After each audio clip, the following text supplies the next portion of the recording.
Hello students, आज जो हम प्रैक्टिकल परफॉर्म करेंगे वो है उसका ऑब्जेक्टिव है to perform sieve analysis of the jaw crusher product. हमारे पास जो जा क्रशर में हम फीड डालेंगे वो जो प्रोडक्ट उसमें से ऑब्टेन होगा, हमें हासिल होगा, उसका हम सीज एनालिसिस फाइंड आउट करेंगे। तो ऑपरेटर्स रिक्वायरमेंट हमारे पास क्या है? हमारे पास सबसे पहले जॉ क्रशर होना चाहिए। जॉ क्रशर के बाद हमारे पास स्टॉप वॉच अवेलेबल हो। स्टॉप वॉच के साथ हमारे पास सीव शेकर हो। सीव शेकर के साथ उसके हमारे पास सीव्स अवेलेबल हो। हमारे पास वेव बैलेंस हो और हमारे पास फीड मटेरियल हो। तो फीड मटेरियल जो हमारे पास ब्रिक्स हैं। हम मेन ब्रिक्स का वेट करेंगे वेव बैलेंस पे, और इसका मैं आपको प्रोसीजर बता देता हूँ। सबसे पहले यही हमारे पास जो रॉ मटेरियल होगा या हमारे पास फीड मटेरियल होगा, इसका हम वेट कर लेंगे वेव बैलेंस के ऊपर। इसका अगर हम साइज़ बड़ा है तो हम इसको with the help of hammer से हम इसका साइज़ रिड्यूस कर लेंगे। तो साइज़ रिड्यूस करने के बाद हम नॉन वेट जो है हमारे पास, लेट्स सपोज अगर ये हमारे पास 3 किलो या 3 kg ब्रिक्स हैं, तो इनका हम साइज़ रिड्यूस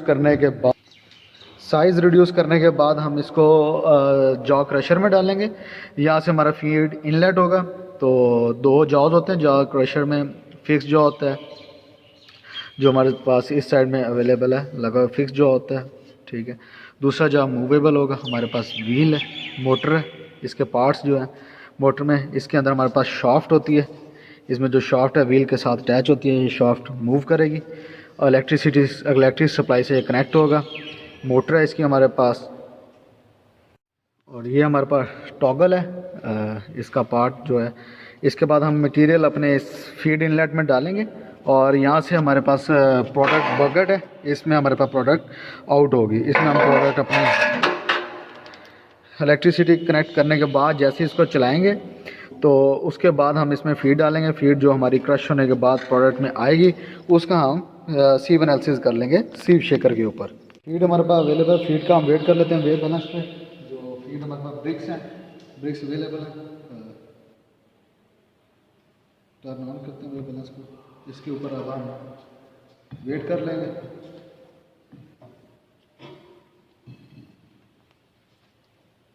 तो नियरली 3.65 किलोग्राम, नियरली 3.66 किलोग्राम अब वेट आ रहा है। तो ये जो फीड है जो हमारे पास ये जॉ क्रशर में हम इनलेट में डालेंगे, तो इसका अगर ओपनिंग हम देख लेते हैं जॉ क्रशर की। अगर हमारे पास ओपनिंग इससे कम है इसकी ओपनिंग, तो हम इसको अपने हैमर से विद हेल्प ऑफ हैमर हम इसका पार्टिकल साइज रिड्यूस कर लेंगे। With the help of hammer हमने इनका पार्टिकल साइज़ और कम कर लिया। तो ये कुछ इस तरह का साइज़ अवेलेबल है हमारे पास। अब हम इस साइज़ को हम अपने जॉ क्रशर के फीड इनलेट फीड हॉपर में इनको डालेंगे और इसका स्टॉप वॉच से क्रशिंग टाइम नोट डाउन कर लेंगे। तो ये मटेरियल को हम अपने जॉ क्रशर में डालेंगे। फीड मटेरियल को अभी टर्न ऑन कर देंगे हम इसको क्रशर को।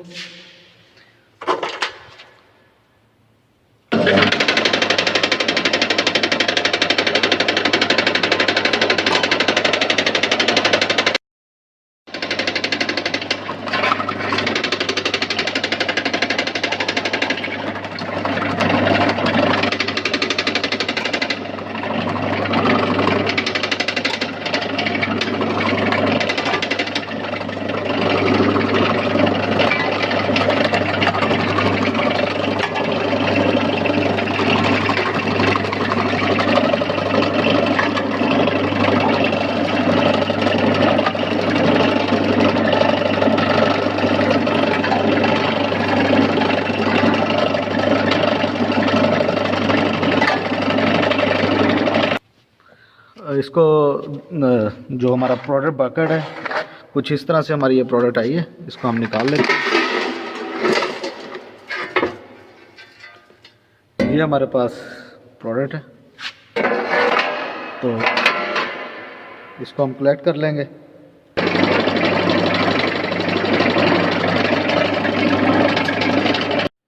प्रोडक्ट आने के बाद हमारे पास कुछ इस तरह की प्रोडक्ट आई है जॉ क्रशर से हमारे पास। इसका हम वेट कर लेंगे जो हमारी एक्चुअल फीड थी वो कितनी थी और हमारे पास जो प्रोडक्ट ऑब्टेन हुई है वो कितनी। वेट करने के बाद ये हमारे पास सीव्स हैं, डिफरेंट मैश नंबर साइजेस के हमारे पास सीव्स हैं। इन सीव्स पे एनालिसिस करेंगे जो हमारे पास सीव्स अवेलेबल हैं, इनके ऊपर एनालिसिस कर लेंगे। डिफरेंट साइज़ के हमारे पास हाईएस्ट मैश नंबर की या दूसरे मैश नंबर्स की हमारे पास सीव्स अवेलेबल हैं। उन सीव्स में हम ये फीड को डालेंगे और 10 मिनट्स या 20 मिनट्स हम टाइम एडजस्ट करेंगे। यहाँ पे हमारा अपना टाइम एडजस्ट करेंगे सेकंड्स में या मिनट्स में, और उतने टाइम के लिए शेकिंग होगी, और उसके बाद जो हमारी प्रोडक्ट है वो किस मैश से कितनी प्रोडक्ट पास कर जाएगी वो हम नोट डाउन कर लेंगे।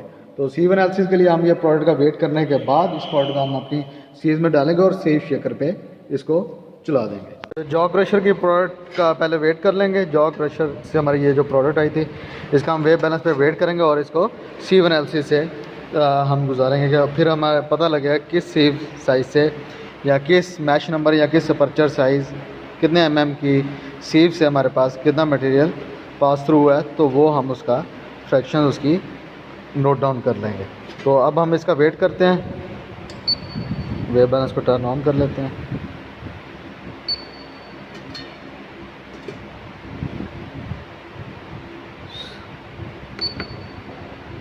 अब हम जॉ क्रशर की फीड को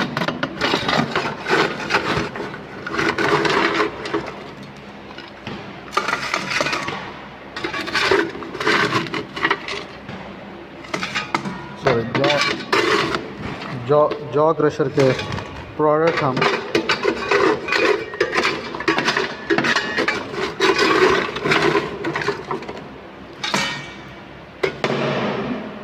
तो नियरली ये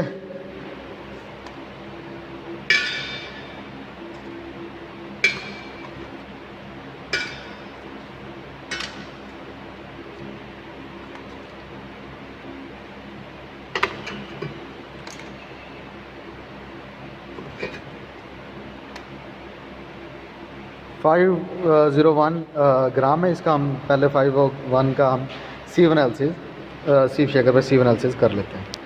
ये सीव एडजस्ट करने के बाद कुछ इस तरह की एडजस्टमेंट बनेगी हमारी सीव शेकर के ऊपर। अब हम इसमें जॉ क्रशर की 500 ग्राम जो हमारी प्रोडक्ट है वो हम उसको सीव एनालिसिस उसका फाइंड आउट करेंगे। तो हम ये अपनी प्रोडक्ट को अभी इन सीव्स में डालेंगे। ये हमारे पास ASTM E11 के नंबर्स हैं। 25 mm aperture size, ASTM E11 aperture size 19 mm, 14 mm से 4.7 mm, 1 mm और एंड में बॉटम जो हमारी सीव होगी जिसमें हम प्रोडक्ट को कलेक्ट करेंगे। तो ये इस तरह इनकी अरेंजमेंट है। अब हम इनकी ऊपर इसका कवर होगा, कवर को लगाएंगे और शेकिंग स्टार्ट कर देंगे। अब ये इस तरह हमने फीड अपनी प्रोडक्ट हमारी जॉ क्रशर की एडजस्ट करती है। 500 ग्राम्स प्रोडक्ट थी। इन सबसे ऊपर सीव्स में हमने सारी प्रोडक्ट लगा दी। अब सीव शेकर को हम ऑन करेंगे। 10 मिनट के लिए हम सीव शेकर को ऑन करेंगे। एक्सटर्नली ये हमारे पास कनेक्ट है। 10 मिनट इसको टर्न ऑन करने के बाद हम वेट कर लेंगे। एवरी सीव पे जितना हमारे पास मैस रिटेंड होगा प्रोडक्ट का उसका हम वेट बैलेंस पे वेट कर लेंगे और उसके बाद हम इसकी मास फ्रैक्शन को फाइंड आउट कर लेंगे। एक्सटर्नली हमने इसको कनेक्ट किया हुआ है। यहाँ से हम इसको टाइमर एडजस्ट करेंगे इसका, तो इसको टर्न ऑन कर देंगे।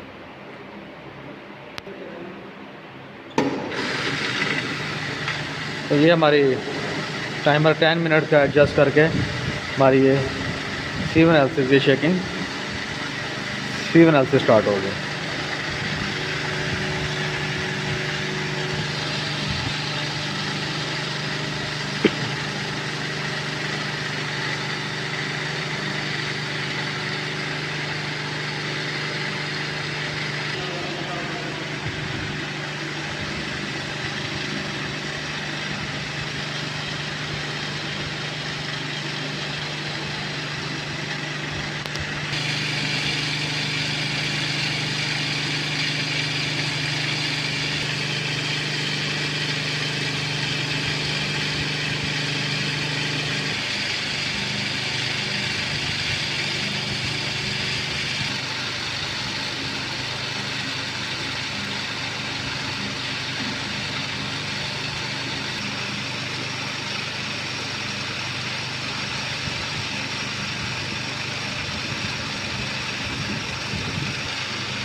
10 मिनट का टाइमर एडजस्ट किया था, तो 10 मिनट में हमारे पास जो सीव एनालिसिस हुआ है। अब हम क्या करेंगे, जिस सीव पे जितना हमारे पास मैथ्स रिटेंड होगा वो हम नोट डाउन कर लेंगे, मैथ्स रिटेंड सीव साइज़, एंड उसके अपोजिट में मैथ्स रिटेंड एक सीव पे कितना उसका मैथ्स पड़ा है वो हम वेब बैलेंस पे अभी मेजर कर लेंगे। अब इसको हम केयरफुली इसको सीव्स को उतारेंगे और इसका हम वेट जो है इनके ऊपर रिटेंड किया है वो फाइंड आउट कर लेंगे।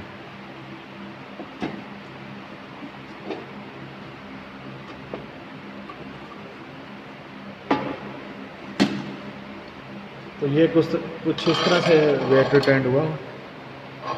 तो सबसे पहली जो मैश है, जो मैश नंबर है वो हमारे पास 25 mm साइज़ है उसका, ASTM E11 है।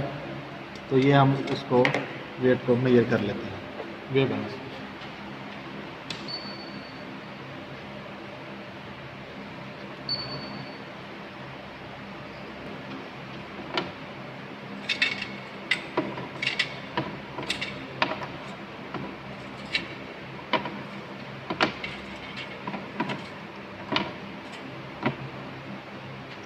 तो mesh number 25 aperture size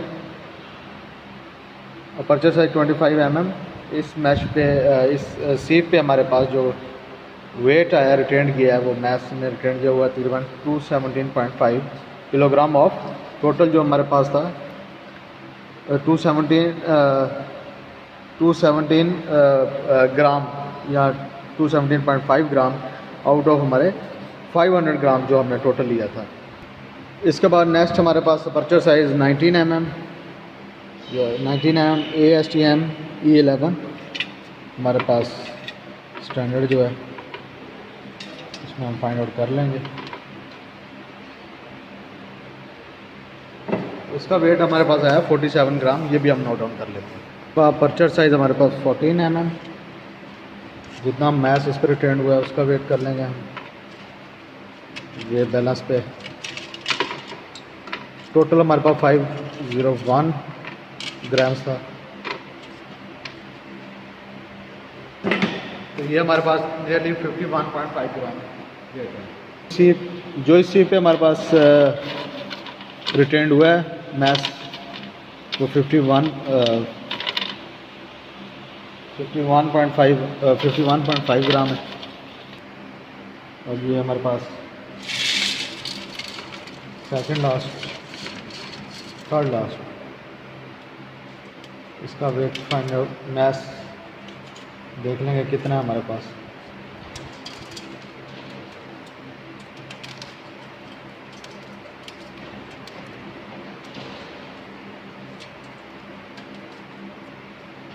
carefully फिर हमने चेकआउट करना है।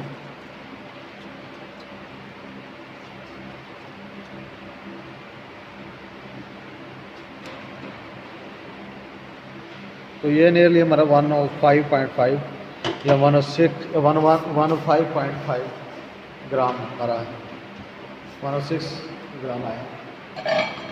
अब ये लास्ट हमारे पास, और ये हमारी जो बॉटम प्रोडक्ट एंड पे जो हम कलेक्ट करेंगे वो इस तरह से है कुछ, और ये इसका हम वेट कर लेते हैं।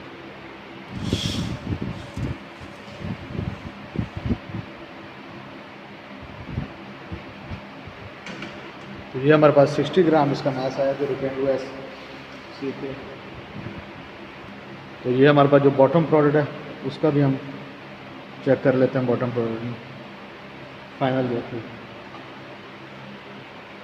ये नियरली हमारे पास 22.5 मैथ रिटेंड हुआ है। तो स्टूडेंट्स ये हमने नोट डाउन कर लिया कि किस साइज़ पे हमारे पास मैश नंबर या अपर्चर साइज़ या उसकी स्क्रीन ओपनिंग पे कितने क्या नंबर था, ASTM E11 के अकॉर्डिंग क्या था, या हम फाइंड आउट कर लेंगे हमारे अकॉर्डिंग टू मैश नंबर क्या। हमारे पास एक टेबल होगा जिसमें हम दोनों वैल्यूज़ को देख सकते हैं, और हमारा मैथ रिटेंड इन ग्राम्स हमारे पास कितना हुआ, हर सी पे कितना आया, उसको हम उसकी मैथ फ्रैक्शन फाइंड आउट कर लेंगे और कम्युलेटिव मैथ फ्रैक्शन को फाइंड आउट कर लेंगे जो आगे आपको टेबल में प्रोवाइड कर दी जाएगी। एक्सपेरिमेंट परफॉर्म करने के बाद वही कि ऑपरेटर्स को नीट एंड क्लीन करें, हर चीज़ को अपनी जगह पे रखें, और केयरफुली इलेक्ट्रिकल सप्लाई को डिस्कनेक्ट करना है। और जो हमारे पास प्रोडक्ट और उसका अगर ग्राफ जिनके दरमियान बनाना है तो वो हम ग्राफ और टेबल चार्ट्स में वैल्यूज़ पुट कर ग्राफ बनाएंगे और जो टेबल में वैल्यूज़ हैं उनको लिखेंगे। एंड में नीट एंड क्लीन करने के बाद एक्सपेरिमेंट आपका परफॉर्म हो जाएगा।